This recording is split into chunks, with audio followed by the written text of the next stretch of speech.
Dashlane SSO setup with ADFS, a step-by-step example. During this talk today, we will set up the Dashlane SSO encryption service connected to your identity provider, and then log in with the sample user using SSO. The first step in this process will be to go to your Dashlane extension, click the three dots, and go to your admin panel. From here, we will go to Settings, click on the SAML SSO tab, and start the verification process.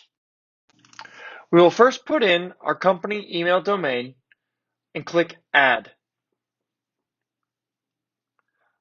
We will then click Verify,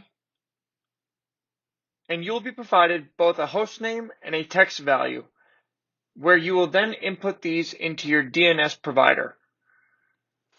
As you can see here, I'm using Google Domains. I will then input the values and respective text field into the console.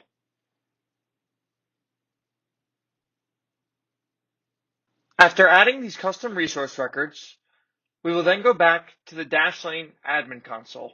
From here, we will click Verify Domain. As you can see, the domain wasn't verified.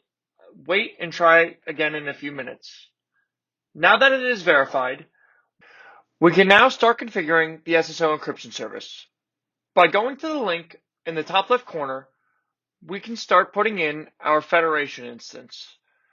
We will then get the federation metadata.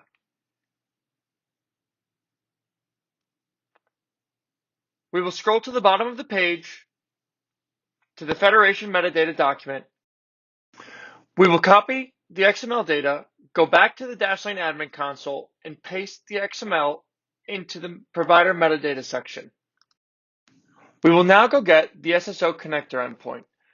From here, we will go to the Dashlane for Business support documentation, click on How to set up SSO using ADFS, scroll down, and we will see a section referring to the SSO encryption connector endpoint. We will then copy and paste that link back into the admin console and fill in our specific domain. After filling in our respective domain, we can now scroll to the bottom of the Dashlane admin console, and you can see that your entity ID and login URL has been filled out. We will then generate the SSO connector key and download the config file. Keep the config file in a safe place, as it will be needed when now configuring the SSO encryption service. From here, we will go back to the Dashlane for Business documentation, click on your respective SSO connector, in this case Azure, and from here we will click on the ARM template and it will launch in Microsoft Azure. We can now start using that config file to copy and paste the respective values into the ARM template in order to deploy the SSO encryption service.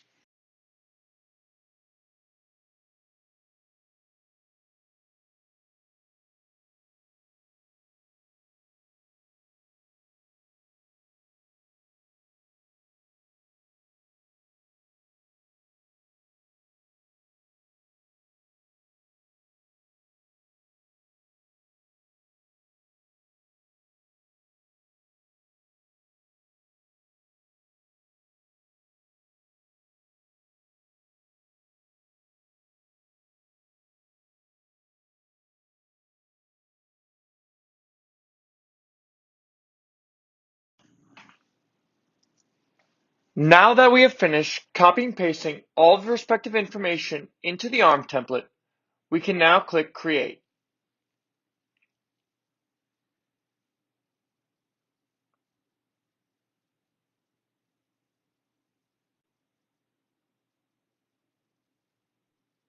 As soon as it is a successful deployment, we can then go to the resource group. From here, we will go to the automation account, scroll down on the left-hand side, and click on Run as Accounts. We will then click on Create. This will allow auto-updating of the SSO connector encryption service. Now that we've enabled automatic updates, we have now finished the SSO encryption service configuration. Now we must connect our identity provider. First, copy your entity ID, open a browser window within your virtual machine, and download the respective metadata.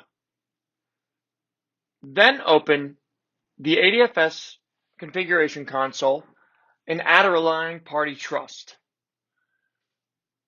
From here, you will click Next, go to the middle, and import data from a relying party, and you will add the file that you just downloaded. You will click Next. You will then add a display name and click Next.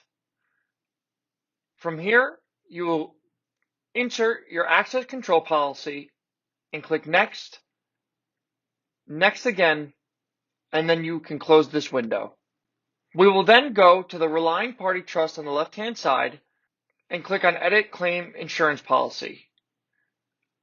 We will scroll down and change our rule template to transform an incoming claim. You may name the claim rule whatever you would like. We will then go to the incoming claim type and change it to UPN.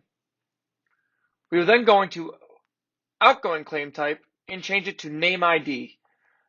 Outgoing name ID format will be changed to email, and then we will finish. We can apply these settings and press OK.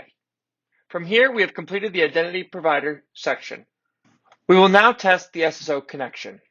By going to the Dashlane admin console, we can click on Test SSO Connection. Upon receiving a success message, we will then go back to the Dashlane admin console and enable SSO. After SSO is enabled, we can now go provision a new user. We will enter the email of the new user and send an email. You will see that the invite is now pending until the user goes into their email and accepts the invitation. Upon clicking the Join Dashlane button, the new user will be reconfigured to creating an account. They will then be redirected to the SSO login and input their credentials. From here, they will click Next and be redirected to log in via the Dashlane extension. They will click the login button, input their email, and it turns out they will be able to log in with SSO. From here, they'll be on the home page of the user screen.